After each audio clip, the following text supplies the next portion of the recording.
Kabar tak sedap datang dari bintang sinetron Ferry Irawan yang kabarnya terbaring lemah di Rumah Sakit Pusat Otak Nasional, Cawang, Jakarta Timur.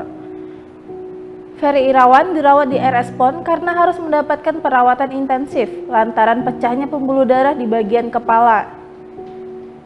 Kabar itu disampaikan langsung oleh pesinetron Garneta Haruni lewat akun Instagramnya @garnetaharuni dan Ferry Ardiansyah @ferryardiansyah yang mengunggah pencarian donasi untuk Ferry. Garneta Haruni juga mengunggah hal tersebut di akun Instagramnya. Ia menjelaskan lebih rinci terkait sakit yang diidap pria 44 tahun itu. Garneta mengajak seluruh followersnya dan masyarakat Indonesia menyisihkan rezekinya membantu biaya pengobatan Ferry Irawan agar bisa sembuh.